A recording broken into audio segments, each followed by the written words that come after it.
కంపెనీలు రిటైల్ అవుట్లెట్ల మధ్య గ్యాప్ లేకుండా చూసుకోవాలన్నారు ఏపీ సీఎం చంద్రబాబు. ప్రజలను ప్రభుత్వాన్ని ఉద్దేశపూర్వకంగా ఇబ్బంది పెట్టాలని చూస్తే అనుమతుల విషయం పునరాలోచన చేయాల్సి వస్తుందని హెచ్చరించారు.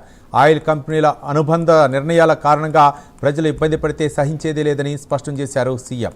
ప్రజల నిత్యావసరాలకు సంబంధించిన అంశంలో బాధ్యత లేకుండా వ్యవహరిస్తే ఉపేక్షించేదే లేదని ఆయిల్ కంపెనీలకు తేల్చి చెప్పారు సీఎం.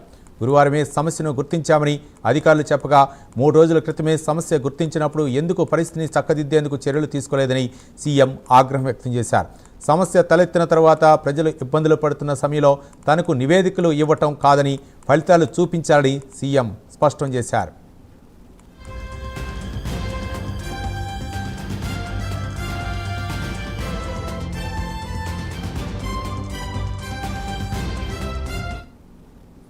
పెట్రోల్ డీజిల్ విక్రయాల్లో డిమాండ్కి తగిన సప్లై ఉండేలా చూడాలన్నారు సీఎం చంద్రబాబు. సోమవారంలోగా రాష్ట్రంలో సాధారణ పరిస్థితులు నెలకొనేలా చూడాలన్నారు. క్యాంప్ కార్యాలయం నుంచి అధికారులు ఆయిల్ కంపెనీల ప్రతినిధులతో టెలికాన్ఫరెన్స్లో మాట్లాడారు సీఎం. ఏపీలో పెట్రోల్ డీజిల్ కొరత తలెత్తడానికి గల కారణాలు అడిగి తెలుసుకున్నారు.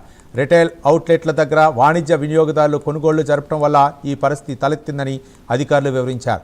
రాష్ట్రంలో సాధారణంగా పెట్రోల్ రోజుకు 6,330 KL అమ్మకాలు జరిగేవని, అయితే శనివారం ఒక్కసారి 34% డిమాండ్ పెరిగి 8,489 KLకు అమ్మకాలు జరిగాయని, ఆదివారం కూడా సాధారణ డిమాండ్ కన్నా 22% అధికంగా 7,750 KL వినియోగం ఉందన్నారు. మరోవైపు డీజిల్ విషయంలోనూ ఇదే పరిస్థితి నెలకొందన్నారు. సాధారణంగా డీజిల్ రోజుకు 9,048 KL అమ్మకాలు జరిగేవని, అయితే శనివారం ఒక్కసారిగా 16% డిమాండ్ పెరిగి 10,556 KLకు అమ్మకాలు చేరాయని సీఎంకు అధికారులు వివరించారు. ఆదివారం కూడా సాధారణ డిమాండ్ కన్నా 3% అధికంగా 9,392 KL వినియోగం ఉందని అధికారులు సీఎంకి తెలిపారు.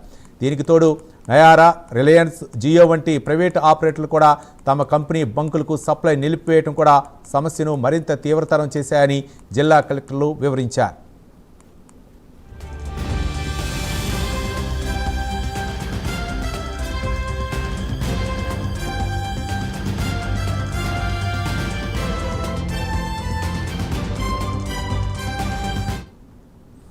మరోవైపు మళ్లీ సాధారణ పరిస్థితులు నెలకొనే వరకు రెవెన్యూ, పోలీస్, లీగల్, మెట్రాలజీ విభాగాలతో ప్రత్యేక టాస్క్ ఫోర్స్ కంట్రోల్ రూమ్ ఏర్పాటు చేయాలని జిల్లా కలెక్టర్ను సీఎం ఆదేశించారు.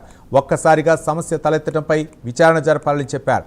అగ్రి, ఆక్వాకల్చర్ అవసరాలు కూడా పెరిగాయని, వరి కోత యంత్రాలకు డీజిల్ కొరత రానివ్వొద్దని స్పష్టం చేశారు. రైతులకు కూపన్ విధానం ప్రవేశపెట్టే ఆలోచన కలెక్టర్లు, వ్యవసాయ శాఖ అధికారులు చేయాలని సూచించారు.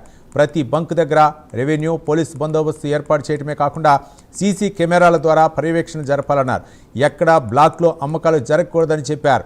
సోమవారం నాటికి ఎక్కడా నో స్టాక్ బోర్డులు కనిపించకూడదని సీఎం చంద్రబాబు చెప్పారు.